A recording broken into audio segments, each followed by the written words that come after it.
하나님이여, 내 속에 정한 마음을 창조하시고 내 안에 정직한 영을 새롭게 하소서. 주의 구원의 즐거움을 내게 회복시켜 주시고 자원하는 심령을 주사 나를 붙들어 주시옵소서. 거룩하신 아버지 하나님, 하나님의 은총 가운데 오늘도 주님이 찾으시는 예배자로 우리를 불러주시고 주님의 존전에 서게 하시니 감사합니다. 우리의 모든 죄된 것들을 다 주님의 십자가의 보혈로 씻어주시고 정결함과 거룩함으로 주님 앞에 예배자로 설 수 있도록 이 시간 주님의 긍휼을 우리 가운데 더해주시고 온 마음을 다하고 뜻을 다하여 하나님의 거룩한 성호를 높이며 경배하는 신령한 예배가 드려지게 도와 주시옵소서. 예수님 거룩하신 이름으로 기도하옵나이다. 아멘. 9장 1절 찬양드립니다.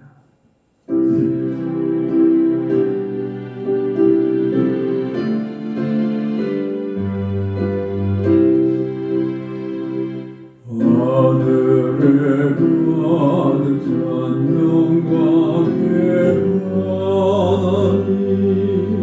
온 땅에 충만한 존귀하신 하나님, 생명과 빛으로 지혜와 권능으로 언제나 우리를 지키시는 하나님, 공부와 성령과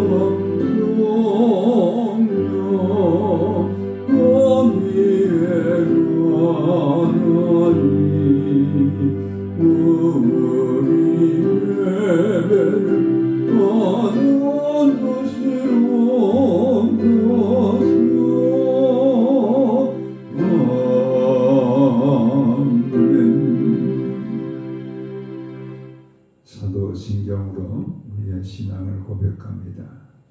나는 전능하신 아버지 하나님 천지의 창조주를 믿습니다. 나는 그의 유일하신 아들 우리 주 예수 그리스도를 믿습니다. 그는 성령으로 잉태되어 동정녀 마리아에게서 나시고 본디오 빌라도에게 고난을 받아 십자가에 못 박혀 죽으시고 장사된 지 사흘 만에 죽은 자 가운데서 다시 살아나셨으며 하늘에 오르시어 전능하신 아버지 하나님 우편에 앉아 계시다가 거기로부터 살아있는 자와 죽은 자를 심판으로 오십니다. 나는 성령을 믿으며 거룩한 공교회와 성도의 교제와 죄를 용서받는 것과 몸의 부활과 영생을 믿습니다. 아멘. 찬송가 66장 함께 찬양드리겠습니다.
그대로 빛이사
영광을 받으시기에 합당하신 거룩하신 아버지 하나님, 하나님의 은총 가운데 우리를 구별하셔서 자녀 삼아주시고 때마다 시마다 도우시는 하나님의 은혜로 은혜의 보좌 앞에 담대히 나올 수 있는 주의 자녀로 삼아주신 우리 하나님을 경배하며 모든 존귀 영광을 주께 올려드립니다.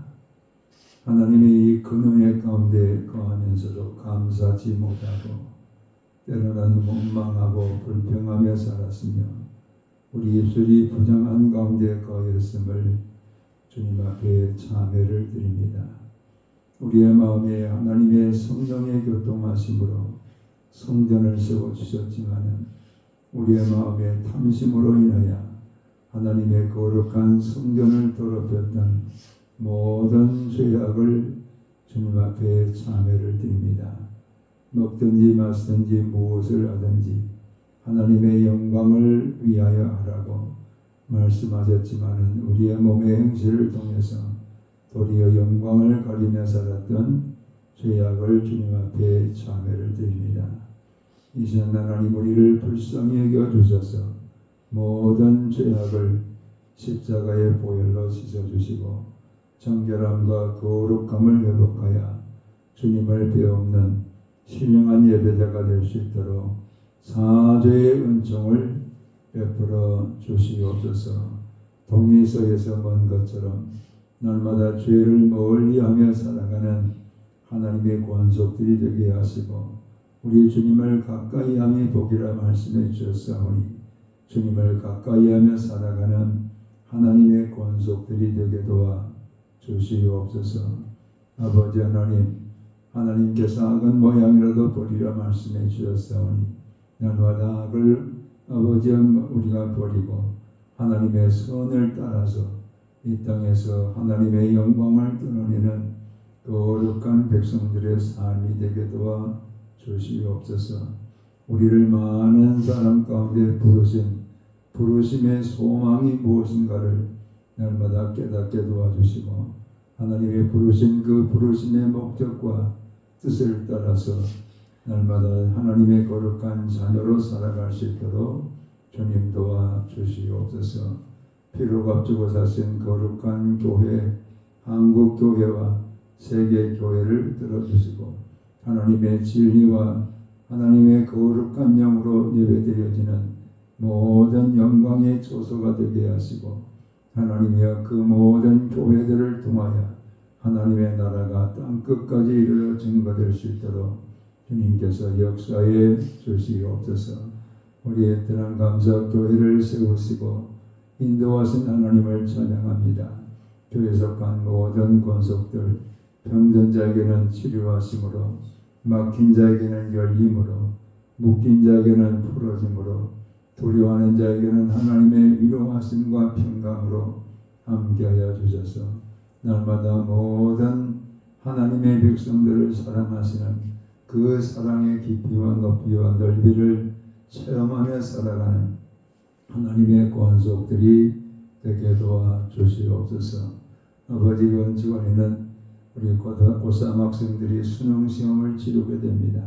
그 모든 시험을 준비하는 과정 후에도 최선을 다하게 하셨고 시험을 치르는 시간에도 하나님의 지혜를 주셔서 문제 하나하나가 다 생각나게 하시고 그 문제들을 잘 풀어갈 수 있도록 은혜를 덧입혀 주시옵소서. 아버지 하나님께서 특별히 은총 가운데 성도의 손자는 아버지와 사업장이나 직장 외에도 함께 하시고 가정에도 함께 하시고 날마다 주 하나님으로 말미암아 형통케 하심과 은혜의 풍성함을 감사가 넘치는 복된 삶을 살게 도와 주시옵소서. 11월을 맞아서 우리의 모든 신령 가운데 감사의 영이 충만히 역사되기를 원합니다. 모든 것이 주의 은혜임을 깨달으며 주께 감사, 주께 찬양, 주님께 영광을 돌리는 감사의 달이 되게 도와 주시옵소서. 감사하고 예수 그리스도의 이름으로 기도하옵나이다. 아멘.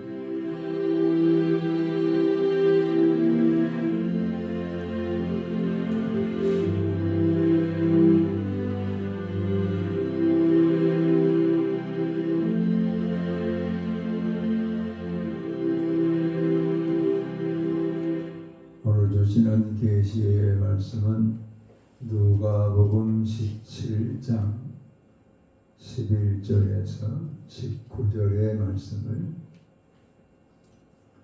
누가복음 17장 11절에서 19절의 말씀을 우리 같이 합독하겠습니다.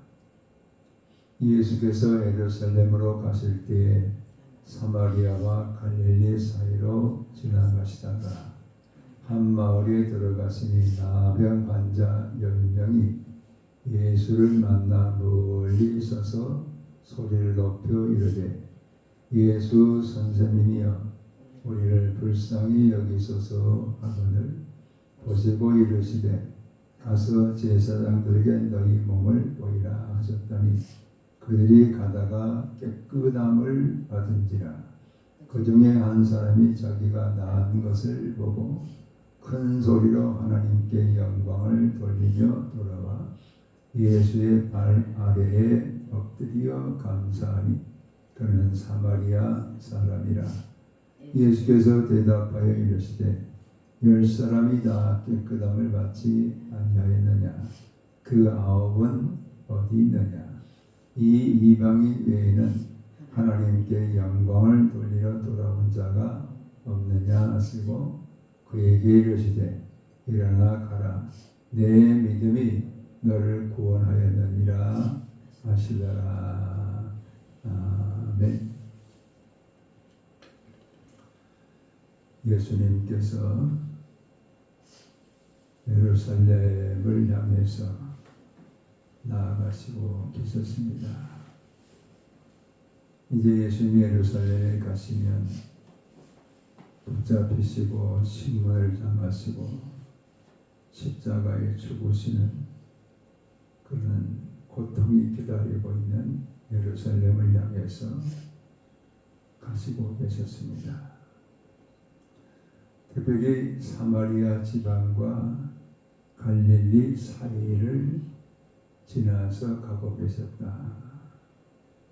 이것은 갈릴리 남쪽과 사마리아 북쪽의 경계선상의 길을 지금 따라서 가고 계셨다는 것을 말합니다.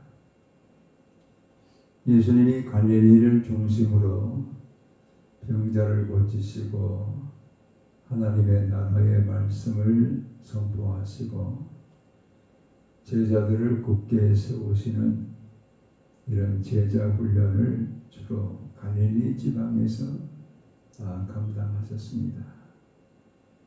그래서 그 북쪽 갈릴리 지방에서의 사역이 이제 마쳐지고 예루살렘 남쪽을 향해서 가시는 길에 중간에 지금 사마리아라는 그런 지역이 있습니다. 근데 유대인들은 사마리아 사람들과 상종하기를 꺼립니다. 왜냐하면 사마리아인이라는 이 사마리아 사람들은 주전 722년에 아수르가 이스라엘을 침공해 들어와서 북이스라엘을 다 멸망을 시킵니다. 그래서 그 북이스라엘에 거주하고 있었던 모든 남자들을 죽이거나 또는 포로로 다 끌어가 버렸어요. 심지어는 어린아이까지라도 남자아이는 그 사마리아 지방에서 다 죽이거나 데리고 가버렸어요. 여자밖에 남지 않는 그런 사마리아 땅이 되고 말았는데 이 사마리아 땅에 아수르의 5 부족을 택하고 그 5 부족 중에 남자들을 데려다가 이 사마리아 지방에 있는 여자들과 결혼해서 살게 했습니다. 그로 인해서 사마리아 지방에 아이들이 태어나게 되는데 그 아이들을 사마리아인이라 이렇게 불렀어요. 즉 그들은 다 아버지가 아수르 사람, 외국 사람이고 어머니가 유대인인 그런 혼혈 민족이 되고 맙니다. 그래서 유대인들은 혼혈 민족이 되어버린 그 사마리아 사람들하고 상종을 안 하고 위에 갈릴리 지방, 중간에 사마리아 지방, 그리고 아래에 예루살렘, 이렇게 세 구분으로 나눌 수 있는데, 갈릴리 사람들, 갈릴리에서 거하던 사람들이 예루살렘에 가려고 하면은 사마리아 땅을 통과하면은 쉽게 갈 수 있는데, 사마리아 지방을 통과하지 않고 요단강으로 건너가 가지고 요단 동쪽을 거쳐서 다시 예루살렘을 향해서 강을 건너서 가는, 즉 사마리아 사람들은 외국인 취급을 해버리는, 이것이 바로 그때 당시의 유대인들이었습니다. 자, 그런 길을 가는데 한 동네에 이르게 되었을 때 그곳에 나병 환자 10명이 있었다. 이 나병 환자가 왜 10명이 그곳에 예수님을 지금 한꺼번에 만나고 있는가, 우리가 의아해할 수 있어요. 어떻게 10명이 그곳에서 예수님을 만날 수 있는가? 민수기 5장에 보면은 나병 환자는 진 바깥으로 나가서 같이 그들이 살아야 됩니다. 그들이 거하는 초소가 따로 있어요. 즉 같이 지금 유대인이지만은 나병 환자들은 나병 환자만을 위한 거처에서 그들이 살아야 됩니다. 바로 10명이 그곳에 거하였다는 것은 10명의 사람들이 지금 한 동네에서 살지 못하고 따로 떨어진 곳에 거처를 두고 집단 거주를 하고 있는 그런 사람들입니다. 그때 당시 나병은 여러 가지 이유로 인해서 우리의 몸에 나균이 들어와서 우리 몸을 서서히 죽게 하는 그런 병이었습니다. 나병이 들어오면 괴사가 일어나고 또 감각이 없어지기 때문에 손발이 다 떨어져 나가도 고통을 못 느끼는, 그래서 손발이 떨어져 나가고 얼굴에 괴사가 생기고 고름덩어리가 몸에 늘 함께하는 그런 병이 바로 나병이었습니다. 자, 이런 그 나병을 한센이라는 사람이 이 나병균을 발견했다. 그래서 한센시병이라 이렇게도 부릅니다. 또 우리가 어렸을 때는 문둥병이라 이렇게도 불렀어요. 저도 어렸을 때 그런 문둥병에 걸린 사람들이 동네를 돌아다니면서 구걸하는 그런 모습을 볼 때에 얼마나 그 무서운지 몰라요. 그들이 동네에 떴다 그러면 아이들은 다 집 안에 들어가서 꼼짝하지 않고 있다가 집에 와서 동냥하면 얼른 줘서 보내버려요. 얼마나 무서운지 몰라요. 유대나라에서도 이 나병에 걸리게 되면은 4가지를 해야 돼요. 첫째는 머리를 풀어서 또 옷을 찢어서 나는 나병에 걸렸다는 것을 좀 드러내야 돼요. 그리고 두 번째는 항상 입술을 가리고 다녀요. 침이 튀면 안 돼요. 입술을 늘 가리고 다녀요. 그리고 그 입술을 가린 채로 사람들에게서 약 50m 떨어진 지역에 거리를 두고 나는 부정하다, 나는 부정하다, 나는 부정하다 그렇게 외쳐야 돼요. 그리고 4번째는 진 바깥으로 나가서 그들은 살아야 돼요. 몸이 괴사되고 손발이 떨어져 나가고 눈썹이 빠지고 피고름이 몸에 지금 계속해서 몸을 다 죽게 하는 그런 고통을 겪으면서 집 바깥에 나가서 살다가 죽는, 이것이 바로 나병이었습니다. 그래서 이 나병에 걸린 사람들은 죽음이 늘 그 몸에 따라다니는 이런 고통 속에 거하고 있었기 때문에 그때 당시에 가장 무서운 병으로 이 나병을 선언을 했습니다. 그런데 그런 나병에 걸린 사람이랄지라도 누가복음 5장에 보면은 예수님 앞에 그가 멀리 서서 외칩니다. 나를 불쌍히 여기소서. 그랬을 때 우리 예수님이 그의 몸에 손을 대시고 그 몸에 흐르는 모든 고름이랄지 또는 괴사가 일어난 몸, 그걸 다 치료해 주세요. 그러면서 제사장이 가서 내 몸을 보여라.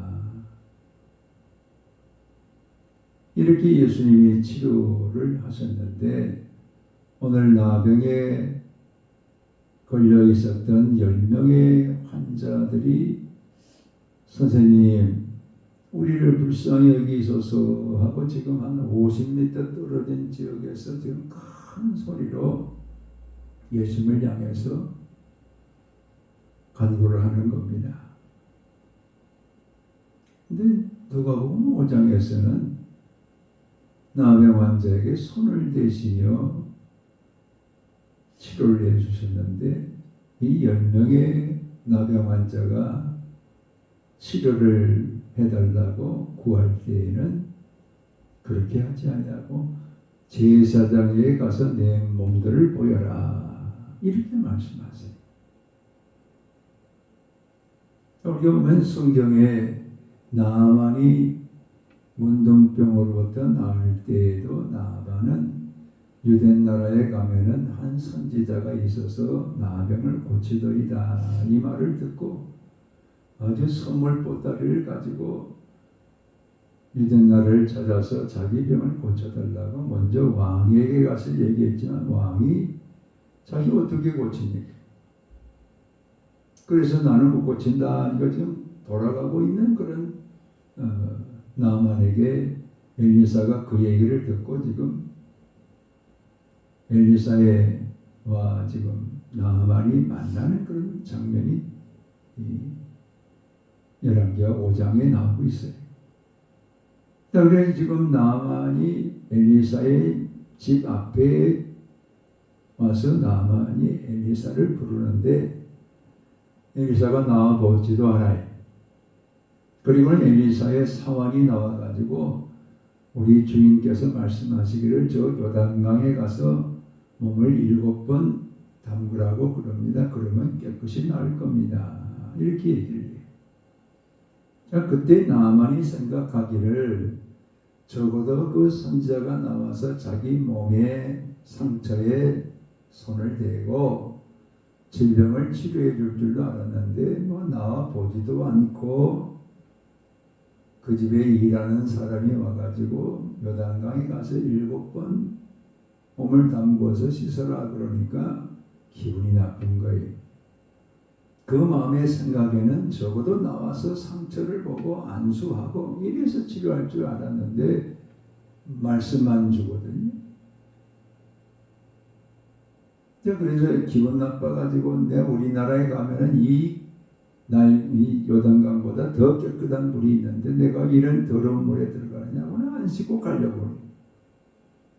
그때에 사환이 이 나만의 신하가 말하기를 아이고 선지자께서 말씀하셨으니까 그대로 순종해 보십시오.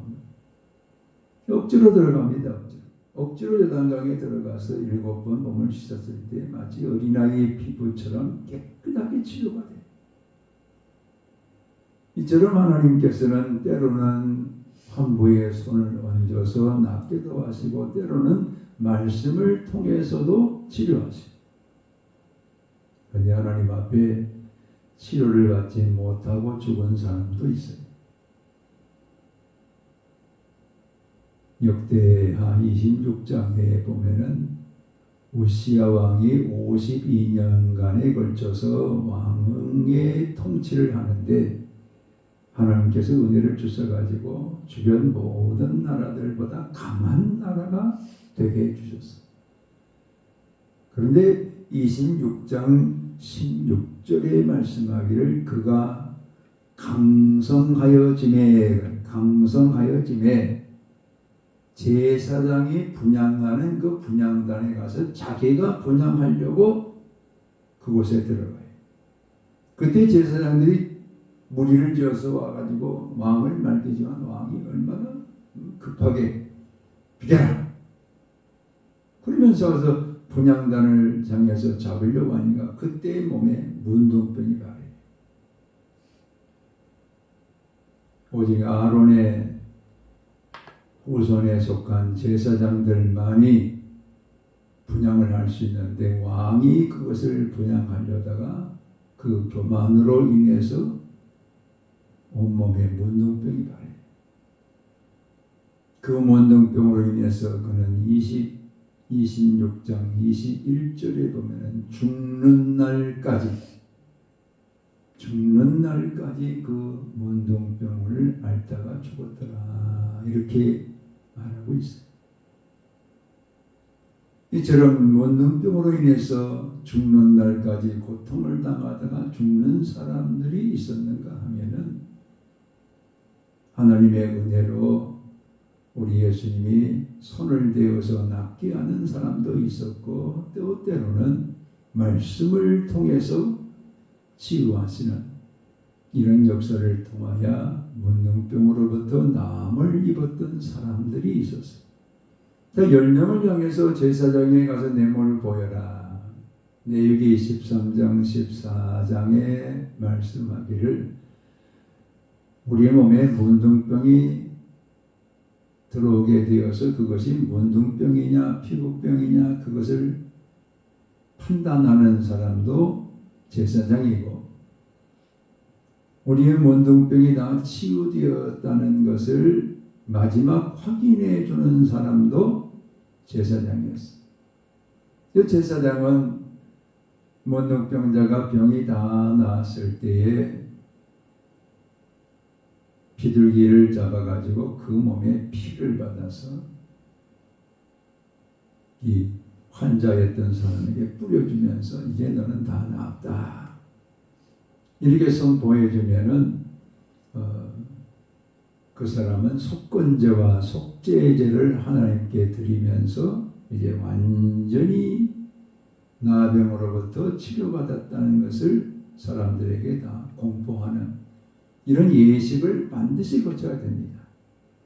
그래서 몸이 나았느냐 나았지 않느냐 이것을 지금 마지막 판정을 해주는 사람이 제사장이기 때문에 예수는 제사장에 가서 내 몸을 보여라. 그런데 그들이 가는 도중에 몸이 지금 나은 것을 깨닫고 그 한 명이 예수님께 돌아와요. 돌아와서 예수님 앞에 무릎을 꿇고 영광을 우리 예수님 앞에 돌리면서 감사하면서 자신의 모든 나병을 고쳐주신 예수님 앞에 감사를 드리고 있는 한 사람을 우리가 볼 수 있습니다. 예수님이 그 한 사람을 향해서 물어요. 10명이 다 낫지 않았느냐? 그 9은 어디 있느냐?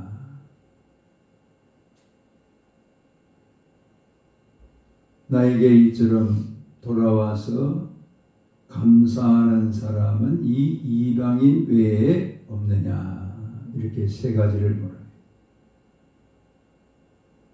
10명이 다 똑같이 나음을 입었지만은 9명은 예수님께 나와서 감사치 못했는데 한 사람이 나와서 감사를 한 거예요. 그 한 사람은 바로 이방인 사마리아 사람이었다는 것을 오늘 성경이 말씀을 하고 있어요. 우리는 이 말씀을 통해서 오늘 우리에게도 때로는 하나님의 거룩한 말씀에 무감각하고 하나님의 뜻을 거역했음에도 불구하고 그것을 깨닫지 못하는 이런 완악함으로 살아가는 우리의 모습에는 영적인 나병과 같은 그런 우리의 이 불순종의 죄악이 있는 것을 깨닫게 됩니다. 감각이 없어요. 이것이 죄인지 이것이 죄가 아닌지 감각이 다 사라져버려요. 여러분, 감각이 사라진 것이 바로 나병입니다. 육체에 피고름이 나도 아프지 않아요. 네, 감각이 사라져버려요. 손가락이 잘려져 나가도 아프지 않아요. 왜? 감각이 없습니다. 그런 것처럼 영적으로 우리가 하나님 앞에 범죄했음에도 불구하고 감각이 없는 거예요. 그 죄의 처참성을 깨닫는다고 한다면 우리 하나님 앞에 우리 죄를 자복하면서 용서를 구하는 우리가 되어야 되는데 그것이 없는 상태가 바로 영적인 나병과 같아요. 이런 우리를 향해서 우리를 그 죄로부터 살려주신 분이 바로 예수 그리스도입니다. 우리의 모든 무감각과 완악함과 거역함과 불순종으로부터 우리를 살려주시기 위해서 아버지는 예수 그리스도를 이 땅에 보내주시고 예수님의 대속의 죽음을 통해서 우리의 모든 죄가 다 사함을 받고 우리의 죽었던 감각이 다시 살아나고 무감각이 살아나고 거역함이 순종이 되어지고 불순종이 순종이 될 수 있도록 은혜를 주신 분이 바로 예수 그리스도예요. 그래서 우리를 살려주신 이 예수 그리스도 앞에 우리가 해야 될 하나님의 거룩한 백성의 삶은 바로 감사하는 겁니다. 나 같은 것을 살려주신 하나님 감사합니다.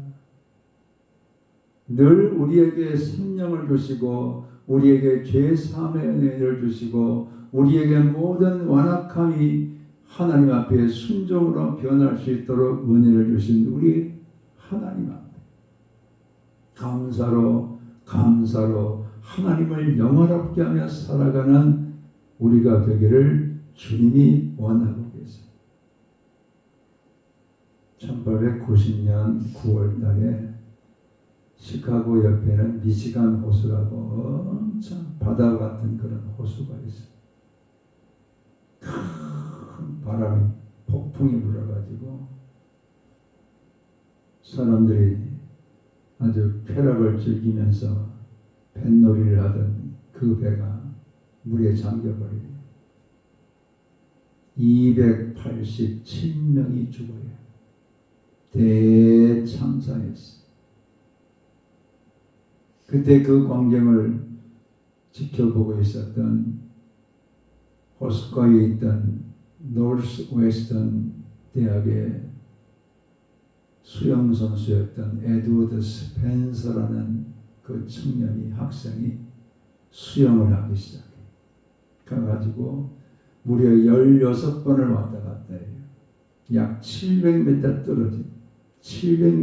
떨어진 곳에 배가 지금 뒤집혀서 사람이 죽어가는 그곳을 향해서 16번을 왔다 갔다 해요. 그래서 17명을 살려요. 그가 16번을 왔다 갔다 하고 나서 17명을 살려고 한 이후에 탈진해버려요. 그래서 그 이후에 평생 휠체어를 타고 다녀야 되는 그런 사람이 되고 말아요.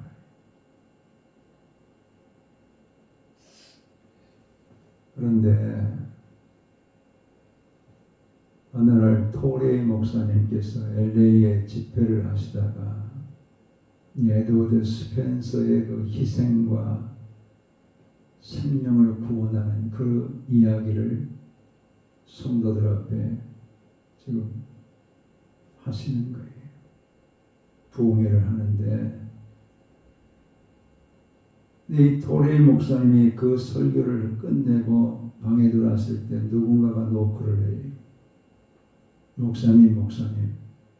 목사님께서 말씀하셨던 에드워드 스펜서라는 분이 이곳에 집회에 참석했습니다. 이야, 대단하지 않습니까? 그분이 이 집회에 왔다는 거예요. 그래서 그분을 들어오게 해서 만나보니까 휠체어를 타고 들어오시는 거예요. 나이가 지금 지긋한 청년 때에 그렇게 많은 사람을 살렸던 그분이 이제는 머리가 허연 할아버지가 돼서 들어왔습니다. 그때 묻습니다. 제가 한 가지 궁금한 것이 있습니다. 토레이 목사님이 스펜서 분에게 물어요. 혹시 그 17명의 생명을 수영을 통해서 살리셨는데 그 17명 중에서 몇 사람이 감사하다는 말을 스펜서 당신에게 하셨습니까? 이렇게 물으니까 스펜서가 대답합니다. 한 사람이 지금까지도 감사하다고 매년 성탄절이 되면 선물을 보내옵니다. 그때 당시 그는 아주 젊은 소녀였습니다. 어린 소녀였습니다. 어린 소녀 한 명이 17명을 구해줬는데 그 17명 중에 한 명만 매년 성탄절이면 제 생명을 구원해 주셔서 감사합니다. 이렇게 감사의 글과 작은 선물을 지금까지 보내온다라는 그런 이야기를 했다고 합니다. 오늘 어쩌면 우리에게도 그 9명 중에 한 사람이 될 수가 있고 스펜서가 구해준 그 17명 중에 16명 중에 한 사람이 우리가 될 수 있어요. 하나님께서 우리를 죄악의 문둥병 가운데서 구원해 주신 그 구원의 감격, 그 기쁨, 이것을 우리가 감사치 못하고 마치 당연한 것처럼 우리를 구원해 주시고 우리의 모든 죄로부터 대속의 은총을 베풀어 주신 주 예수 그리스도 앞에 감사치 못하고 살아간다면 그 9이 될 수 있고 그 16명의 사람들이 될 수가 있어요. 우리 하나님께서는 그 9 중에 내가 아니라 우리 주님 앞에 돌아와서 감사했던 그 한 사람 16명의 사람들이 아니라 계속해서 감사의 글을 보내오고 감사의 그 작은 선물을 보내오는 그 어린 소녀애가 오늘 우리가 되기를 주님이 원하고 계세요. 우리의 삶에 우리 주님께서는 그 9을 찾고 계시는 주님의 음성은 무엇을 말합니까? 그들도 돌아와 감사해야 되느니라. 우리 주님의 그 생명구원에 대해서 감사하면서 살아가는 우리가 될 때 우리 주님은 그 한 사람을 향해서 말씀합니다. 내 믿음이 너를 구원하였느니라. 여러분 육체만 치료받고 영혼이 구원을 받지 못했다고 한다면 그 치료된 몸을 가지고 다시 죄악으로 돌아가는 9명이 되고 말았을 겁니다. 한 사람. 우리 예수님은 네 믿음이 너를 구원했다. 네 육체만 나은 것이 아니라 네 영도 하나님의 영원한 구원 가운데 자녀가 된 것을 선포해 주셨습니다. 오늘 우리의 온전한 구원은 영과 육의 구원입니다.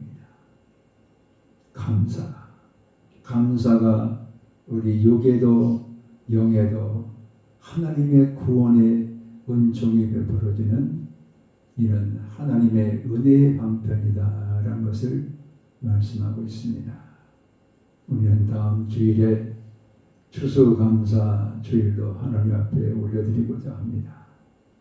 하나님의 구원하심과 그 은혜와 날마다 내 생명 가운데 공급해 주시는 힘과 능력과 은혜와 모든 만물을 통해서 역사하시는 하나님의 살아계심을 우리가 감격하면서 주님 앞에 돌아왔던 그 한 사람처럼 우리 주님을 영화롭게 하고 감사를 드리면서 하나님의 거룩한 성호를 높여드리는 이런 감사의 절기가 되시기를 주의 이름으로 축원합니다.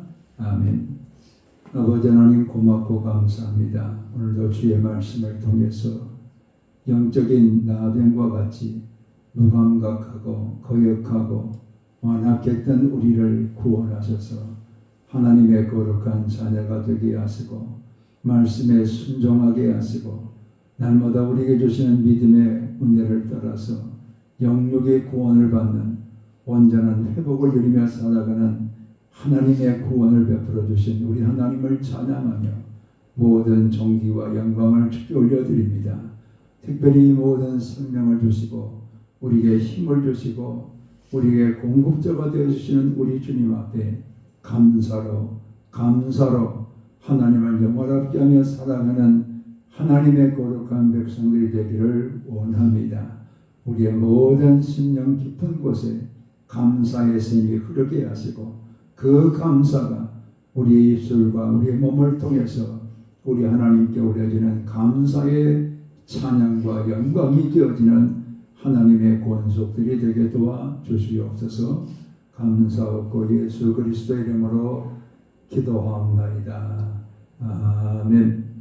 이제는 감사를 받으시기에 합당하신 주 예수 그리스도의 은혜와 아버지 하나님의 극진하신 사랑하심과 성령의 감동감화 교통 역사하심이 이제로부터 영원토록 함께 계실지어다. 아멘.